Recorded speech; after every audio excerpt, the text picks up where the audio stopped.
bom dia, boa tarde, boa noite.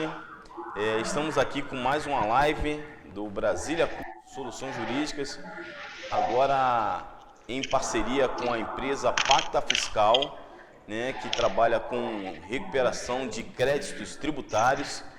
E o tema de hoje é a recuperação de crédito de PIS/COFINS com tributação monofásica. O que acontece? A Lei 10.147, ela trata sobre a tributação monofásica. E nessa lei, ela elege determinados CNPJs para cobrar o tributo durante o processo comercial, né? Ou seja, a Receita, ela determina quem irá, a empresa, o CNPJ, a empresa que irá pagar o tributo. Nesse caso, nós estamos falando aqui do PIS/COFINS, tá certo? Então aqui nós estamos hoje com o doutor Fábio, né, e também com o doutor Edivan, né? Eles terão aí 1 minuto para poder se apresentarem, né, e falar um pouquinho do seu currículo. Logo em seguida, nós daremos prosseguimento à nossa live Recuperação Monofásica para Micro e Pequena Empresa, tá certo? Vamos lá, com a palavra aí o professor Fábio, né, doutor Fábio, consultor da Pacta Fiscal. Doutor Fábio. Olá pessoal, bom dia. Obrigado pela oportunidade de poder demonstrar um pouco sobre nosso conhecimento aí, adquirido ao longo da nossa carreira de mais de 25 anos.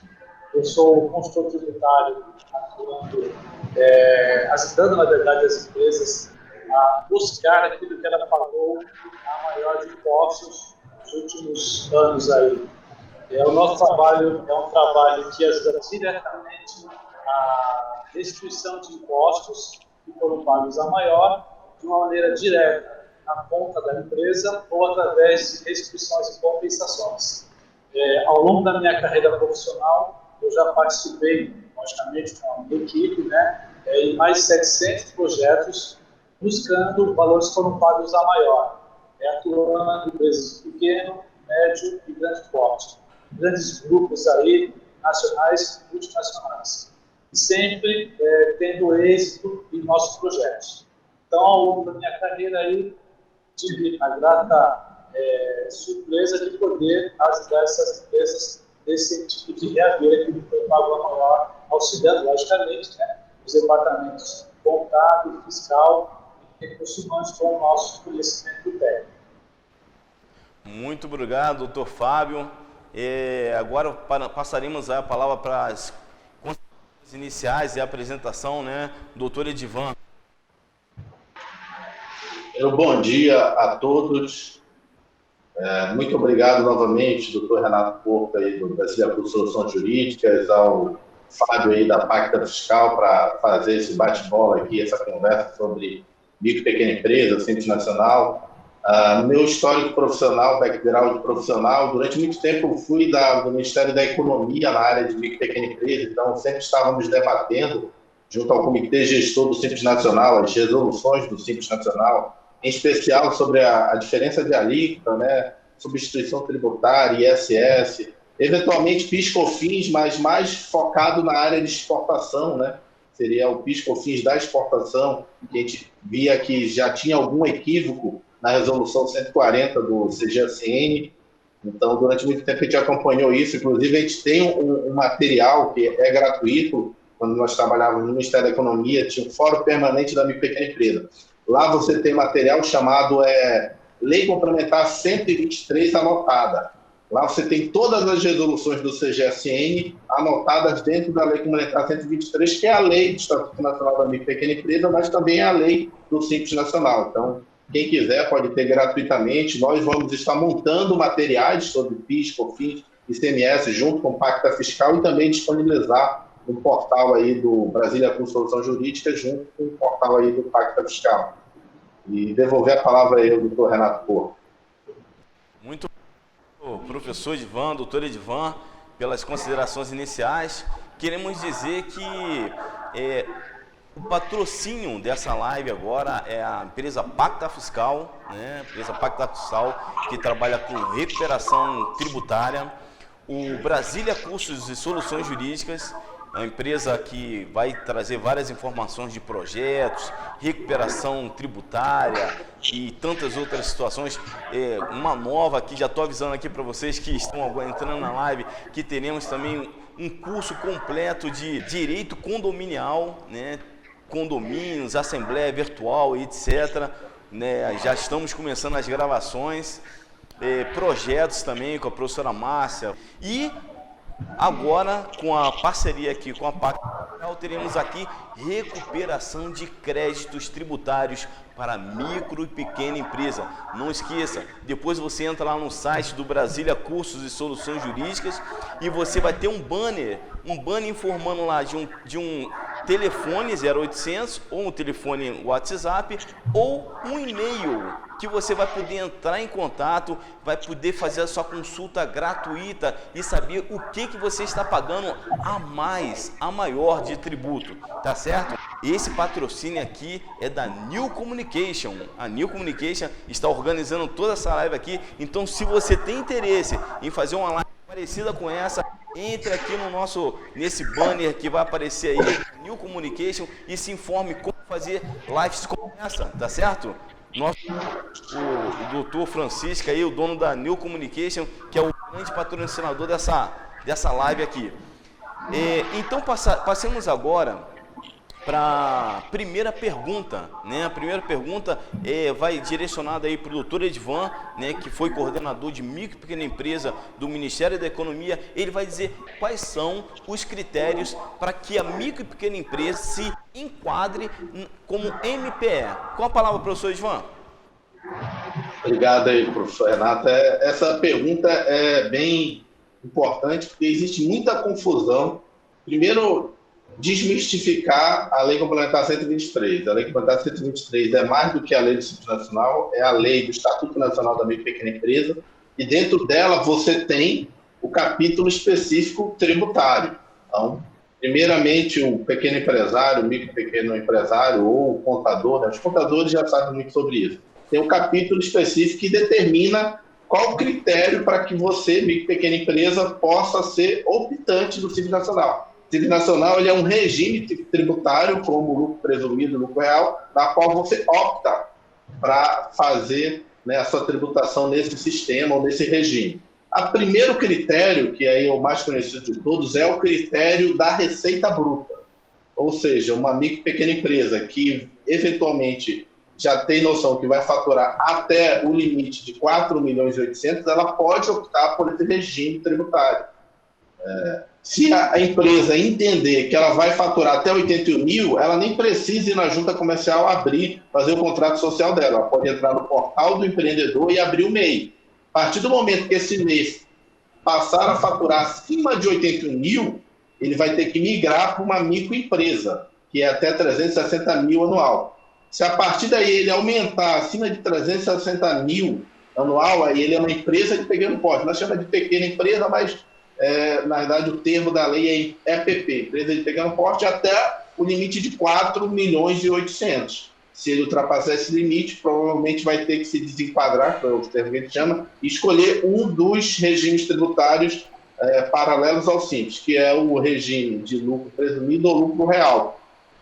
Mas, além disso, você tem outras características. Tem muita gente que vai abrir uma empresa, pergunta, não, mas eu fui lá e não consegui optar pelo Simples. Por quê? Porque tem outros critérios na lei. Os outros critérios é você estar enquadrado no CNAE. CNAE é Código Nacional de Atividades Econômicas. Existem alguns códigos de atividades que você não pode optar. Então, antes de você abrir uma empresa, o ideal é que você procure um escritório contábil, de repente uma pacta fiscal, para entender qual CNAE que você vai poder optar. Porque, às vezes, a sua atividade ela cabe em vários CNAEs. Não necessariamente você precisa colocar aquele que não vai se enquadrar. Você pode colocar como principal aquele que não vai se enquadrar, que vai se enquadrar, e depois pode botar secundariamente um outro, e aí você consegue optar pelo Simples Nacional. Então, além do regime da receita, para você optar pelo regime do Simples Nacional, você tem que saber os códigos de atividades previstos para serem do Simples Nacional. Onde você vê isso? Numa resolução do CGSN, do Comitê Gestor do Simples Nacional. E aí você procura o seu contador, procura um escritório de contabilidade ou uma consultoria empresarial com uma pacta fiscal, eles vão dizer, olha, o seu tipo de atividade cabe nesse CNAE. E aí você vai conseguir optar pelos IPs. Além disso, de você estar dentro do CNAE, dentro do limite de faturamento, existe uma outra questão que algumas pessoas também não sabem, mas que é importante. Se você tem alguns dos critérios que impedem você de entrar no Simples Nacional, quais são esses critérios? Você já participa de uma outra empresa. Então, possivelmente, você não vai poder optar pelo Simples Nacional. Você só pode ter uma empresa, só pode ser sócio de uma empresa optante do Simples Nacional. Você não pode ser de empresas que atuem no sistema financeiro. Então, se é uma área de atuação seguro, crédito, empréstimo, essas empresas, infelizmente, também não podem entrar no Simples Nacional. Uma empresa que, por algum motivo, ela está se extinguindo, aí vai entrar quase no critério anterior, do qual você vai ter duas empresas. Então, você também não pode, você é vedado a entrar no Simples Nacional. Existem outros critérios, mas esses são os grandes casos que a gente acompanha aqui. Então, em todo caso, a gente orienta a pessoa, porque para um pequeno empresário, o Simples tem a parte do MEI, que é tranquilo. Entra lá, preenche seus dados, você já tem seu CNPJ. Agora, a partir daí, o ideal é que você procure uma consultoria empresarial, um escritório de contabilidade, e provavelmente alguns grandes escritórios, eles sequer cobram a abertura da empresa. Eles cobram a partir do seu desenvolvimento, um certo valor para acompanhar você, ajudar você nas questões fiscais e tributárias. Então, eu acho que essa seria o arcabouço. Teria muito mais coisas, doutor Renato, mas eu acho que o pequeno empresário é o suficiente ele entender, porque ele já tem informação adequada para procurar uma pessoa que possa assessorá-lo adequadamente e abrir essa empresa e começar a gerar renda e emprego aí para o nosso Brasil. Muito obrigado, doutor Edivan, professor Edivan, né? O professor Edivan, para quem não conhece ainda, né, é um dos professores do Brasília Curso Soluções Jurídicas, né? E foi coordenador durante 7 anos de micro, do Fórum Permanente Micro Pequena Empresa. Então, assim, esse conhecimento todo não é à toa, né? Agora vamos aí para a pergunta para o doutor Fábio, né? Consultor da Pacta Fiscal. Ele vai dizer agora para a gente como funciona a tributação para micro e pequena empresa do Simples Nacional.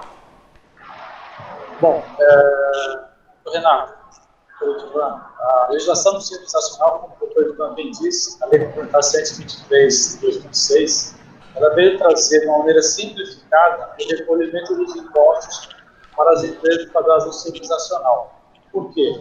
Tem uma alíquota reduzida, ela acaba tendo os percentuais de imposto de renda, contribuição social, PIS, COFINS, ICMS, ISS, enfim, são vários tributos recolhidos de uma única maneira, em uma única guia, mensalmente. Até aí é o melhor dos mundos. Porém, qual que é o grande problema? Para cada empresa, para cada segmento, existem suas particularidades. Muito embora sejam recolhimentos simplificados, você tem alguns segmentos que têm alguns benefícios. Por quê? Porque a sua revenda de produtos, o seu comércio de produtos, geralmente acontece dessa maneira, tem alguns incentivos fiscais. Vou dar um exemplo aqui. Uma indústria de bebidas. Ela produziu determinada bebida e ela revendeu para uma distribuidora, e a distribuidora revendeu para um bar, um restaurante, e nós consumimos, somos o consumidor final.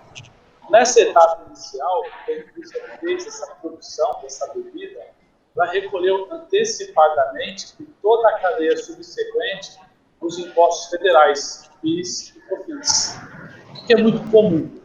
Como a legislação é muito complexa e o contador às vezes tem dúvida na sua interpretação, porque é muito comum isso acontecer, porque para nós, somos contribuintes, ela não é tão clara, porque se fosse clara ao extremo, seria muito mais fácil você entender. Então, na cadeia anterior, a indústria ela recolheu antecipadamente toda a cadeia subsequente. Quando o contador ele recebe lá a apuração mensal do seu cliente, vamos imaginar lá um restaurante, um bar, normalmente esse estabelecimento não tem segregado a sua receita do seu faturamento. De que maneira? Vamos supor que esse estabelecimento, esse restaurante, ele vende lá a refeição e as bebidas. Algumas dessas bebidas não são tributadas pelo PIS/COFINS, que são tributações monofásicas. Consequentemente, o que deveria ser feito? Deveria ser feita uma segregação da receita bruta, final do mês, separando o que de fato é tributado da sua receita e aquilo que são itens monofásicos. Isso comumente não acontece. O que nós possuímos? Temos uma ferramenta que ela vai fazer a leitura mensalmente do faturamento do estabelecimento, vai fazer uma nova segregação de receita, onde será apurado de maneira correta, separando o que de fato é tributado nos fins e aquilo que não é tributado. Consequentemente, vai ter uma nova base de cálculo de recolhimento do imposto, com uma diferença que foi paga anteriormente.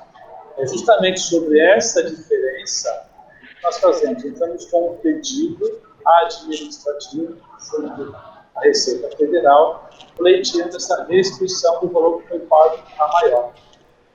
Uma vez a Receita acatando esse pedido, em até 60 dias, o estabelecimento vai receber diretamente em sua conta corrente o valor que foi pago a maior, nos últimos 5 anos.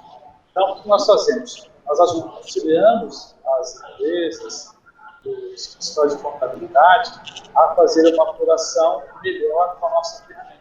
Porque vai ser uma maneira de ter o valor correto de imposto a ser pago naquele final do mês e a diferença ser restituída diretamente na conta da empresa. Eu vou a fala do consultor Fábio, da empresa Pacta Fiscal, que trabalha com recuperação de crédito tributário, para informar uma coisa aqui para os nossos ouvintes, né?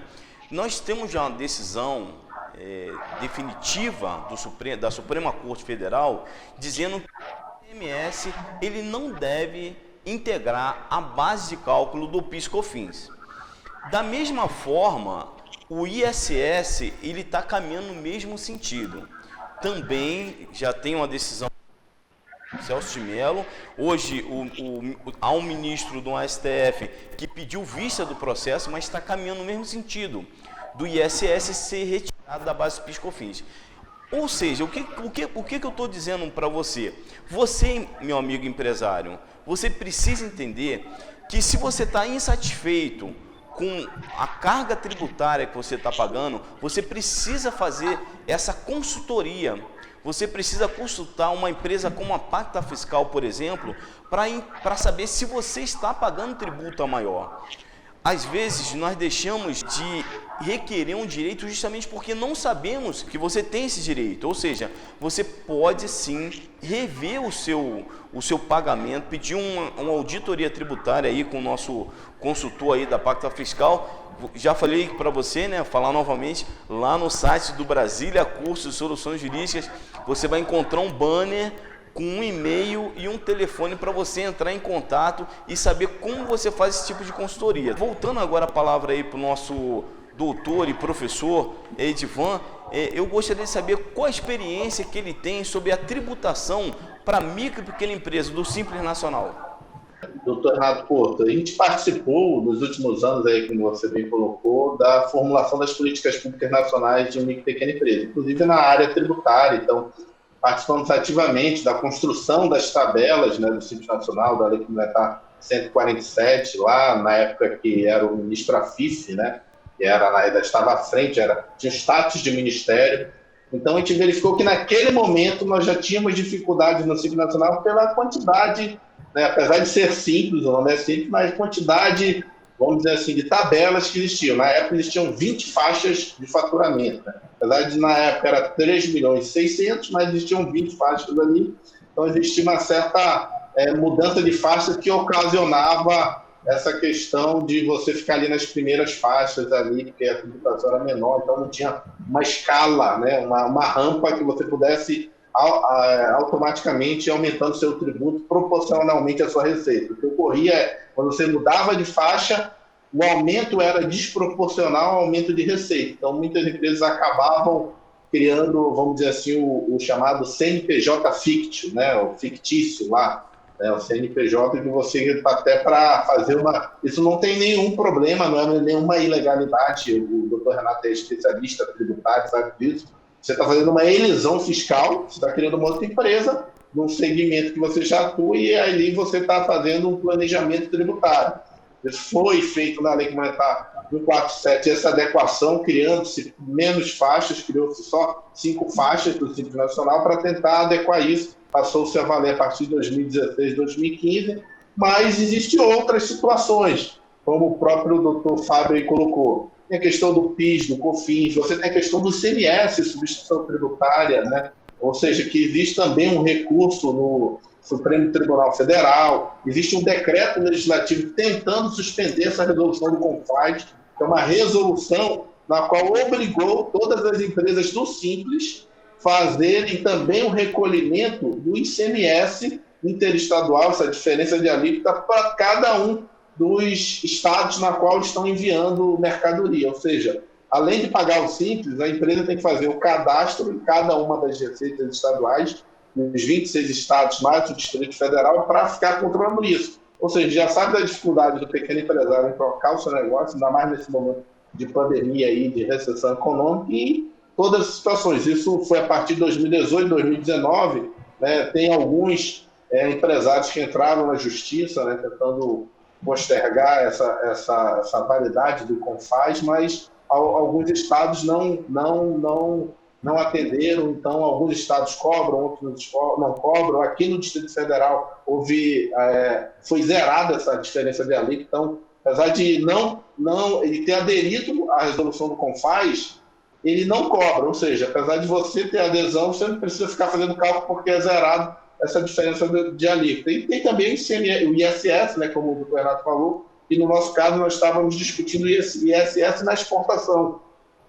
No Simples Nacional, você também está pagando ISS na exportação, ou seja, nenhuma empresa que está fora do Simples paga ISS. Por quê? Porque na exportação você tem a isenção, a imunidade dos tributos, porque senão você fica anticompetitivo.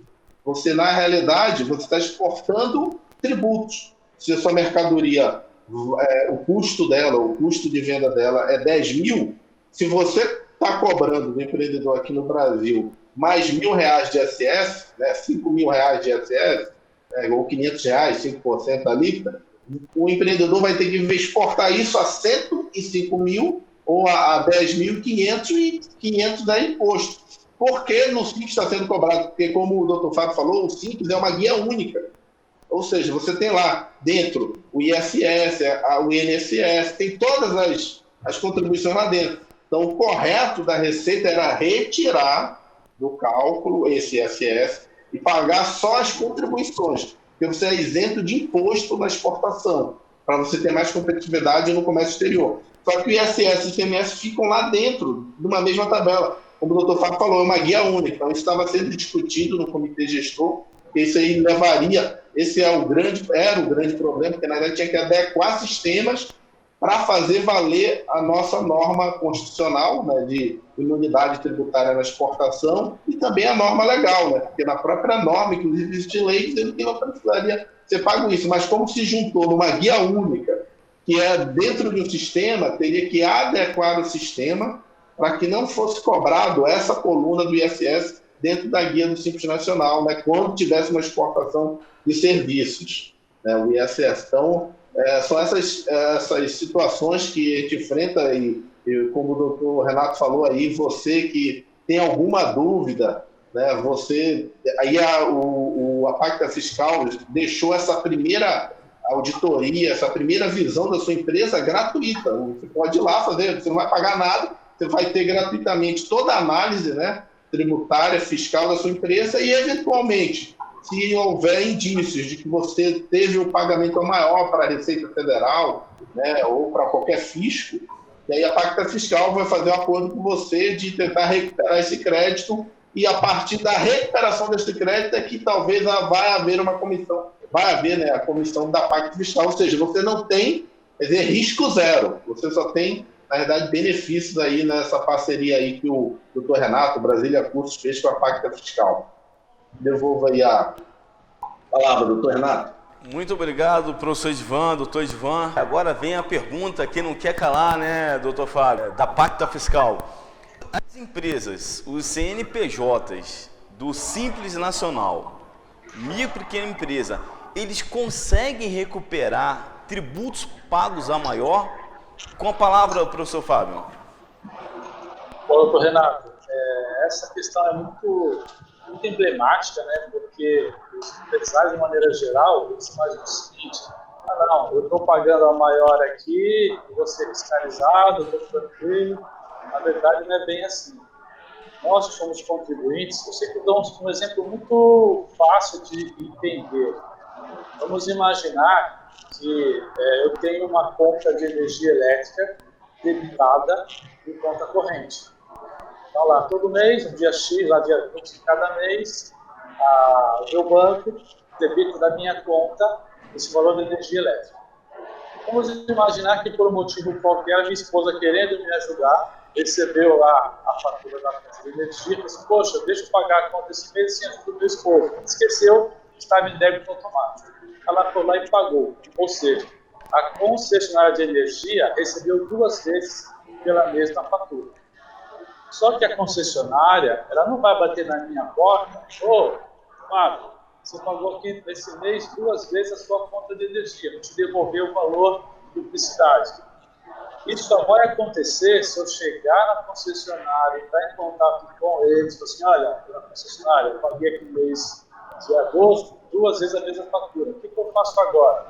A concessionária vai analisar e vai me dar um crédito no mês seguinte, debitando da minha próxima fatura. Por que eu estou citando essa historinha? A grosso modo falando, o empresário tem essa mesma situação.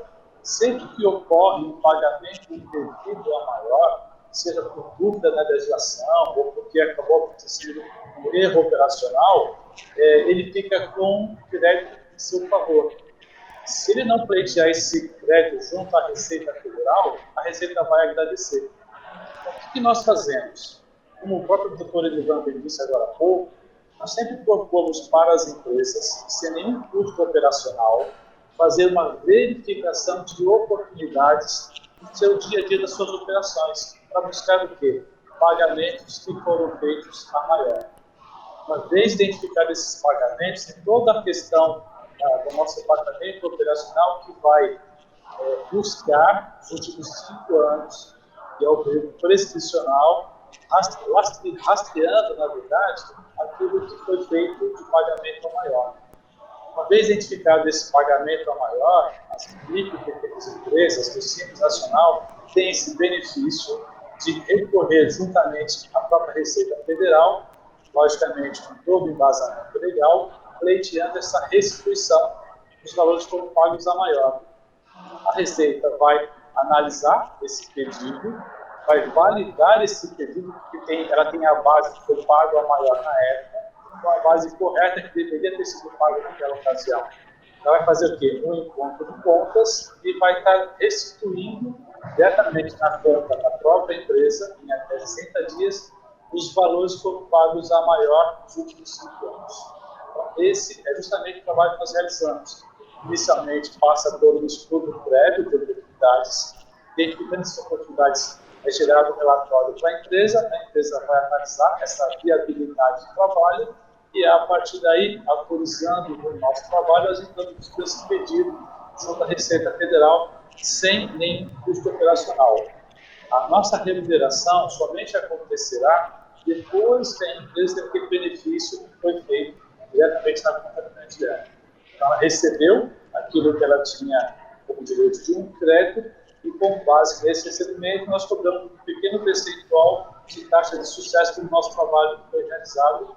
E, além de ter essa possibilidade de excluir o seu passado, ela começa para o futuro ajustando as suas bases corretas, para que não ocorra novamente esse pagamento de cidade ou a maior.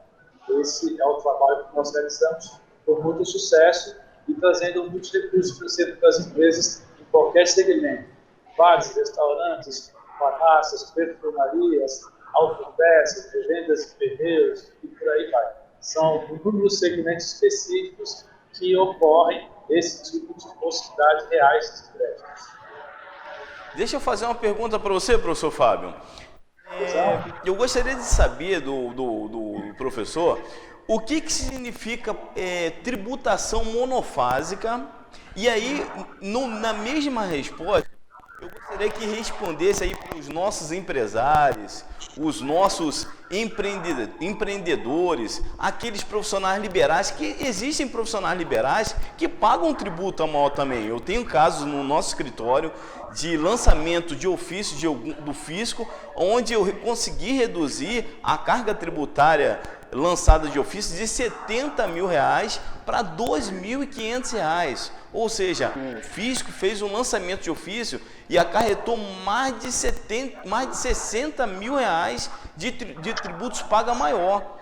Então, assim, nós temos que o nosso público, aquele que empresário, aquele profissional liberal que está nos vendo nesse momento, que paga tributo a maior, ele precisa saber o que é um produto monofásico e precisa saber também quando esse tributo pago a maior pode retornar para ele. Retorna em 1 ano, retorna em 6 meses, retorna em 2 anos. Queria responder isso para a gente, doutor? Pois não, vamos lá.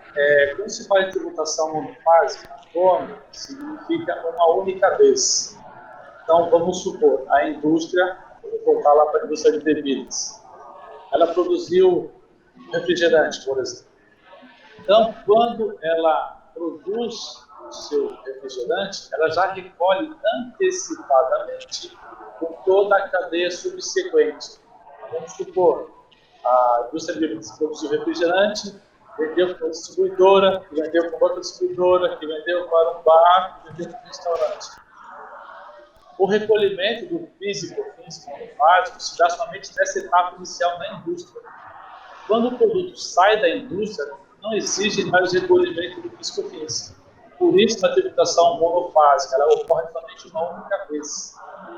O que é muito comum acontecer, até por conta do entendimento da legislação. Na etapa subsequente, é muito comum, porque nem todos os produtos, todas as bebidas, por exemplo, têm recolhimento monofásico.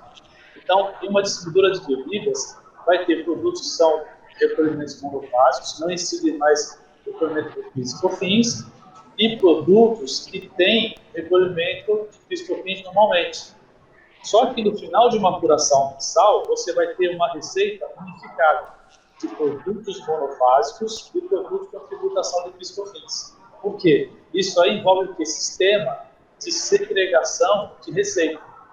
Quando as empresas possuem esses sistemas que já fazem essa segregação, então, a própria base de recolhimento, a apuração final do mês, ela já sai de uma maneira adequada, já separando o que de fato vai ser recolhido de PIS e COFINS e aquilo que não vai ter o recolhimento. Então, qual que é a grande questão aí? É justamente verificar os segmentos específicos que revendem produtos monofásicos, fazer uma nova apuração, segregando esses itens monofásicos e, a partir daí, entrando com um pedido de restituição junto à Receita Federal. Uma vez fazendo essa apuração, demonstrando para a Receita Federal qual seria a base correta do recolhimento, a Receita vai acatar o pedido da empresa, vai fazer a composição do encontro de contas daquilo que a empresa pagou no passado, e qual era a base correta de recolhimento. Nesse momento, a Receita vai validar essa operação e, a partir daí, vai fazer a restrição diretamente na conta da empresa. Caso para que isso aconteça, a partir do momento que entramos com esse pedido de análise da Receita Federal, que é um pedido administrativo, em até 60 dias ela vai estar validando essa operação.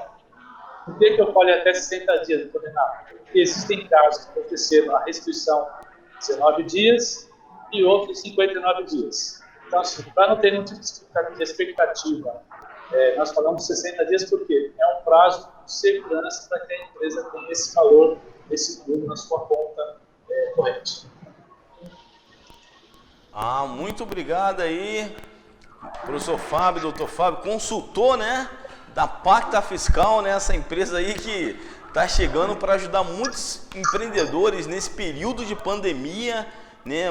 Muitas empresas passando por problemas financeiros gravíssimos, né? Isso é importante ressaltar.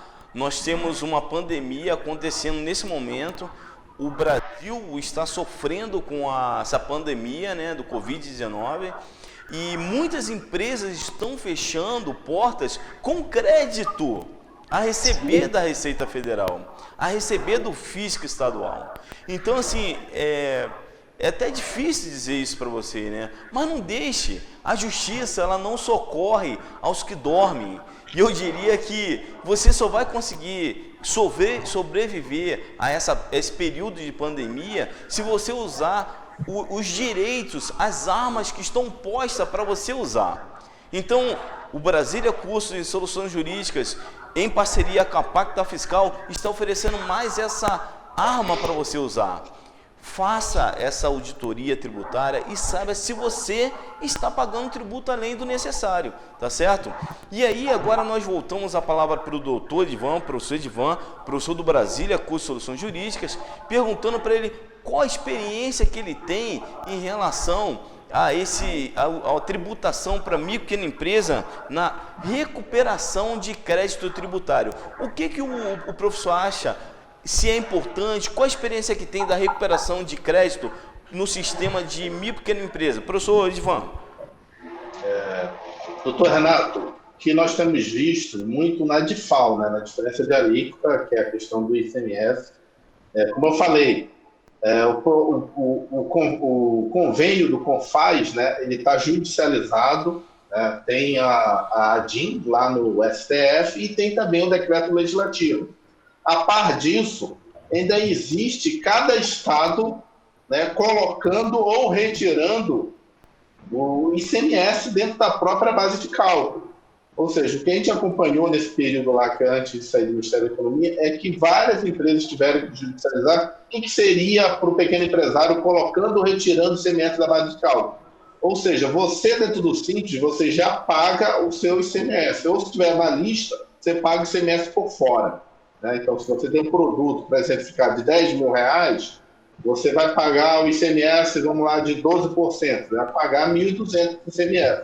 Então, na verdade, o seu produto só vai custar, o custo dele, na verdade, é 8.800, não é R$10 mil. E como você tem essa diferença de alíquota, ou seja, você vai mandar esse produto para um outro estado, e lá nesse outro estado, o ICMS lá é 18%, que é o caso aí onde o doutor Fábio está em São Paulo, você tem 6% de diferença de alíquota. Esse 6% é em cima de quê? Dos 8.800 ou dos 10 mil, que já estava computado os 12% seu?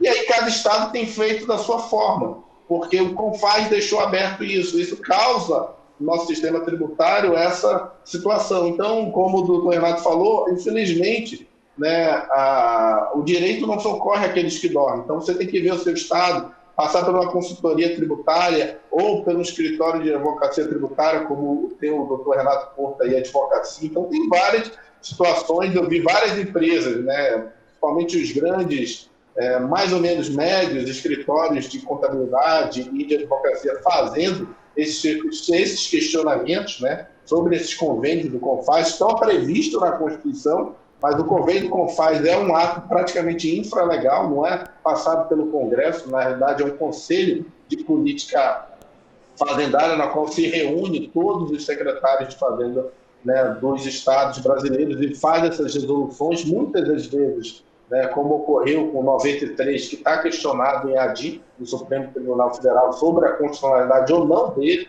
Então, eu tenho visto que as micro e pequenas empresas elas têm, né, demorado a demandar essas situações, como o próprio doutor Fábio falou. Em alguns casos não precisa nem ir para o nível judicial, para a judicialização. Basta, né, uma pequena, vamos dizer assim, auditoria mínima e recorrer administrativamente à Receita Federal. Em alguns casos, como eu estou falando da DIFAL, né, do ISS na exportação, aí é um questionamento que você precisaria de um auxílio, tanto de tributário e contábil, para poder buscar os seus direitos. Mas eu tenho visto que as empresas que têm buscado, né, os seus direitos têm socorrido à justiça, ou uma auditoria, uma consultoria empresarial, tem visto o seu recurso que foi pago a maior sendo devolvido, né, para as suas atividades econômicas, para a geração de emprego, para a geração de renda e para a melhoria da economia, doutor Renato. Muito obrigado aí, professor Edivan, doutor Edivan, pela informação, né? E agora, né, finalizando aqui a nossa live, né, com a pergunta aí para o professor Fábio, ele vai dizer para a gente quais são os segmentos que fazem parte da tributação monofásica e podem recuperar esses tributos pagos a maior, tá certo? Então, assim, com a palavra aí do doutor Fábio para essa última pergunta, né? E já agradeço aí pela participação aí, consultor, dono da Pacta Fiscal. Bom, Renato, eu te agradeço pela oportunidade para poder expor um pouco mais sobre o nosso trabalho. Agradeço ao doutor Ivan para nos prestigiar também nessa nossa live. Mas, pessoal, vamos lá. O nosso trabalho, ele atinge alguns segmentos específicos desse trabalho de itens monofásicos. Antes disso, eu quero deixar bem claro que nós estamos passando, desde o mês de março desse ano, por uma grande mudança na nossa vida. Muitos estabelecimentos estão passando por muitas dificuldades, ficaram muito tempo fechados, né? Estabelecimentos municipais, principalmente, em algumas regiões do país estão abrindo aos poucos, outros estão fechados, mas o trabalho do Simples Nacional, dessa revisão que é feita com itens monofásicos, atinge não somente a vários restaurantes, mas como atinge a farmácias, a perfumarias, a revendas de autopeças, distribuidoras de bebidas, autocenters. São segmentos específicos que revendem produtos monofásicos, onde, voltando só um instante lá atrás, a indústria fez recolhimento antecipadamente de toda a cadeia subsequente. Então, onde você vê produtos monofásicos que têm uma tributação diferenciada, nós temos sim uma ferramenta específica que vai auxiliar o estabelecimento comercial numa apuração correta e trazendo, logicamente, um recurso financeiro indiretamente para o caixa da sua empresa. Essa é a nossa ideia. É um trabalho em parceria, onde nós conseguimos trazer recursos financeiros para as empresas que passam por tantas dificuldades por conta dessa pandemia que nós não temos ideia de até quando isso vai perdurar. Mas a ideia justamente é essa, é auxiliar as empresas, de maneira geral, esses segmentos. Bares, restaurantes, vendas de autopeças, farmácias, distribuidoras de perfumaria, itens de higiene e limpeza, tudo que for itens monofásicos tem essas possibilidades de restrição de valores pagos a maior. É isso que eu posso dizer nesse momento. Agradeço pela oportunidade de coordenar, e fico aí à disposição para qualquer dúvida que as pessoas tiverem para poder detalhar melhor a nossa operação, lembrando sempre que é um trabalho que não há nenhum tipo de cobrança antecipada pelo trabalho realizado. É um estudo que é feito, havendo a viabilidade desse produto para uma restrição, nós fazemos um contrato de prestação de serviços, onde somente terá uma remuneração no final do trabalho, após a empresa ter o benefício de forma restituída de sua conta corrente, onde todos os procedimentos são feitos pela nossa equipe operacional na esfera administrativa, desde a apuração dos valores pagos a maior até o acompanhamento final, que seria a restituição da Receita Federal. Daí, professor Fábio, vamos aí para as considerações finais aí com o professor Edivan. Eu já adianto para você que está assistindo o nosso programa, está assistindo esse vídeo, está assistindo essa live, que esse e-mail que vai aparecer agora, e-mail da Pacta Fiscal DF, é um e-mail que você pode entrar em contato conosco, pedindo essa consultoria, essa auditoria, para saber se você está pagando algum tributo a maior, tá certo? Mas não perca o seu direito, conforme já foi falado aqui algumas vezes, né? Se você ficar parado, nada vai acontecer. Eu gosto muito de um livro do Paulo Vieira, que o nome do livro é O Poder da Ação, né? Até mesmo o próprio Deus, ele disse, pedir e dá-se usar. O próprio Deus, ele diz, buscar e achareis. Então, assim, se você ficar parado, nada vai acontecer. Tá certo? Nós aqui do Pacta Fiscal, junto com Brasília Cursos Soluções Jurídicas, estamos aqui para poder ajudá-lo, ajudar a passar pela essa crise. Com a palavra, professor Isvan. Queria só agradecer, doutor Renato, aí, pelo convite novamente, deixar aí o pessoal alerta nas mídias sociais do Brasília Cursos Soluções Jurídicas, do Pacta Fiscal, porque nós vamos estar construindo material de qualidade, e-books, vídeos, né, para ajudar o micro e pequeno empresário. Se ele não quiser fazer a consultoria, aí é com ele, mas ele vai ter entendimento dos seus direitos, né, das soluções que, eventualmente, a Pacta tem, o próprio Brasília Cursos e Soluções Jurídicas tem para ele. Ele pode até procurar outro escritório, outra consultoria jurídica, mas o mais importante é que a gente vai estar ajudando o micro e pequeno empresário, ajudando as empresas a entenderem todo esse emaranhado jurídico e contábil, fiscal, né, do segmento de micro e pequenas empresas, do Simples Nacional, para que eles possam ter esse apoio aí, tanto da Pacta Fiscal quanto do Brasília Cursos. Fique atento às plataformas aí do Brasília Cursos Soluções Jurídicas, Pacta Fiscal, mídia social, Instagram, Facebook, e nós vamos estar distribuindo aí gratuitamente materiais, e-books e vídeos, informando e trazendo mais ainda, né, considerações, exemplos de como ele pode estar buscando seus direitos ou uma auditoria contábil junto à Pacta Fiscal. Com a palavra aí, professor Fábio, doutor Fábio, consultor da Pacta Fiscal, para considerações finais. Bom, pessoal, agradeço pela oportunidade. Nós estamos aí atuando há mais de 15 anos. A ideia justamente é auxiliar as empresas de maneira geral, né, naquilo que ela pode se beneficiar, recolhendo o imposto dentro da legalidade, logicamente. Nosso papel, Renato, é justamente interpretar a legislação em favor do contribuinte. Nós sabemos que quem está na linha de frente das empresas é a contabilidade, a pessoa do RH, da área fiscal, nem sempre tem um tempo hábil de poder acompanhar as operações da legislação. A nossa equipe operacional, ela acompanha isso em tempo real para trazer benefícios para as empresas. Então, agradeço pela oportunidade novamente e fico à disposição para eventuais dúvidas se forem necessárias. Bem, gente, aqui nós vamos ficando com a nossa live de hoje, né? Eu espero que o Brasília Cursos e Soluções Jurídicas, juntamente com a empresa Pacta Fiscal, esteja ajudando você a entender um pouquinho mais o que é a tributação, o que é a carga tributária, quais são os seus direitos em relação à recuperação de crédito tributário, tá certo? E aqui fica o nosso muito obrigado. Peço a você que entre lá nas nossas mídias, no nosso site do Brasília Cursos e Soluções Jurídicas, no Instagram, no Facebook, curta, compartilhe, fale para o seu amigo que existe mais essa ferramenta de ajuda ao empresário, ao empreendedor, ao profissional liberal, tá certo? Aqui fica o meu abraço, o meu muito obrigado pela sua... Bom.